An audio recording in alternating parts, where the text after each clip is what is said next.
صحرائے عرب کی چلچلاتی دھوپ میں ایک شخص اپنے سر پر چادر ڈالے مدینۃ الرسول کی طرف پیدل چل رہا تھا۔ راستے میں گدھے پر سوار ایک غلام کو دیکھا تو اس غلام سے کہا، آج گرمی بہت ہے، مجھے اپنے پیچھے سوار کر لو۔ غلام نے اس شخص کو پہچان لیا، وہ فوراً سواری سے اترا اور کہنے لگا، حضور آپ سوار ہو جائیں اور میں آپ کی سواری کے ساتھ ساتھ چلتا ہوں۔ مگر اس شخص نے کہا، تم سوار ہو جاؤ اور میں تمہارے پیچھے بیٹھوں گا۔ غلام نے دوبارہ عرض کی، آپ سوار ہو جائیں، میں پیدل چلتا ہوں، مگر وہ شخص نہ مانا۔ بالآخر غلام نے اس شخص کو اپنے پیچھے سوار کر لیا۔ وہ دونوں سوار جب مدینۃ الرسول کی حدود میں داخل ہوئے تو لوگ اس شخص کو بہت حیرت سے دیکھ رہے تھے۔ ہسٹری لیڈرز میں ایک بار پھر سے خوش آمدید۔ ناظرین کرام، غلام کے پیچھے سوار ہونے والا وہ آدمی کوئی عام شخص نہ تھا، بلکہ وہ ایک ایسی عظیم شخصیت تھی کہ جس نے کفر و شرک کے شہروں میں ہدایت کی شمعیں روشن کی، کیسر و کسریٰ کے غرور کو خاک میں ملایا، جس کے دور حکومت میں 1000 سے زائد شہر فتح ہوئے،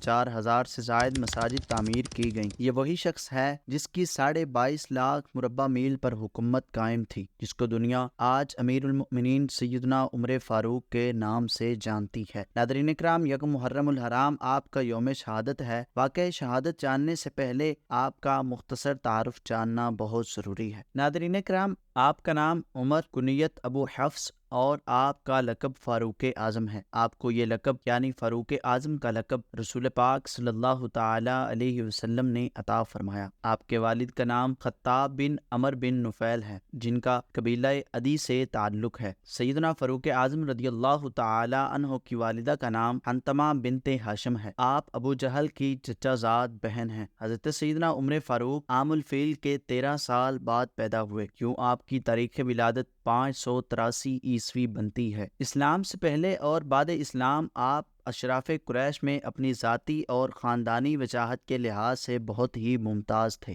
آپ نے زمانہ جاہلیت میں کفار مکہ کے لیے کئی جنگوں میں سفارت کے فرائض بھی سر انجام دیے۔ ناظرین کرام، آپ رضی اللہ تعالی عنہ کی کل 8 ازواج اور 2 لونڈیاں تھیں۔ ان سے پیدا ہونے والی اولاد کی تعداد 14 ہے، جن میں سے 10 بیٹے اور 4 بیٹیاں ہیں۔ ایک روایت کے مطابق آپ 39 مردوں کے بعد رسول اللہ صلی اللہ علیہ وسلم کی دعا سے نبوت کے 6 سال ایمان لائے۔ آپ کے ایمان لانے پر مسلمانوں میں خوشی کی لہر دوڑ گئی۔ آپ کی وجہ سے مسلمانوں نے پہلی بار کعبہ شریف میں نماز ادا کی۔ آپ رضی اللہ تعالی عنہ تمام غزوات میں بڑی شان و شوکت کے ساتھ کفار سے لڑتے رہے۔ کئی معرکوں میں آپ سپہ سالار کے فرائض بھی سر انجام دیتے رہے، جبکہ وزیر و مشیر کی حیثیت سے تمام اسلامی معاملات میں حضور نبی کریم صلی اللہ علیہ وسلم اور حضرت ابوبکر صدیق رضی اللہ تعالی عنہ کے وفادار رہے۔ آپ زہد و تقوی، عدل و انصاف اور خدا خوفی کے جس مقام پر فائز تھے وہ آپ ہی کا خاصہ ہے۔ سن 13 ہجری میں مسند خلافت پر جلوہ افروز ہوئے اور 10 سال 6 ماہ تک منصب خلافت پر فائز رہے۔ آپ کے دور حکومت میں بہت ساری فتوحات ہوئیں، یہاں تک کہ 22.5 لاکھ مربع میل پر آپ کی حکومت قائم رہی۔ مگر سادگی کا یہ عالم ہے کہ آپ ایک دن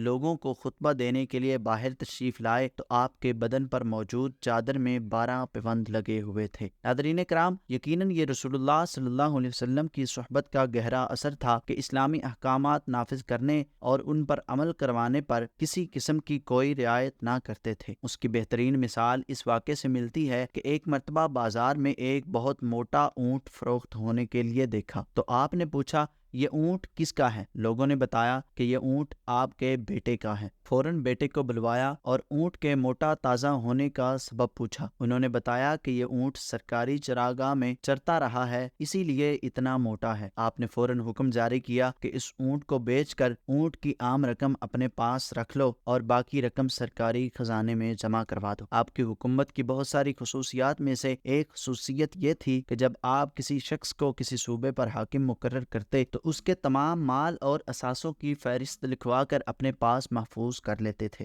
بعد میں جن افسران کے اثاثے زائد ہوتے اور وہ ان کی کوئی صحیح وجہ بیان نہ کر پاتے تو ان اثاثوں کو بیت المال میں جمع کروانے کا حکم فرما دیتے۔ آپ رضی اللہ تعالی عنہ خود فرماتے تھے، لوگ تب تک راہ راست پر رہتے ہیں جب تک ان کے رہنما اور سربراہ راہ راست پر رہتے ہیں۔ تاریخ عالم میں اس عظیم حکمران کی پوری زندگی عزت و شرافت اور عظمت کے کارناموں کی اعلیٰ مثال تھی۔ 26 ذوالحجۃ الحرام کی صبح ایک مجوسی غلام ابو لؤلؤ فیروز نامی شخص نے آپ پر نماز فجر کے دوران قاتلانہ حملہ کیا اور شدید زخمی کر دیا۔ آپ رضی اللہ تعالی عنہ نے حضرت عبد الرحمن بن عوف کو نماز پڑھانے کا حکم دیا۔ جب لوگ آپ رضی اللہ تعالی عنہ کو اٹھا کر آپ کے گھر میں لائے تو مسلسل خون بہنے کی وجہ سے آپ پر غشی طاری ہو چکی تھی۔ ہوش میں آتے ہی آپ رضی اللہ تعالی عنہ نے اپنے بیٹے کا ہاتھ پکڑ کر انہیں اپنے پیچھے بٹھا لیا اور وضو کر کے نماز فجر ادا کی۔ پھر چند دن شدید زخمی حالت میں گزار کر اپنی جان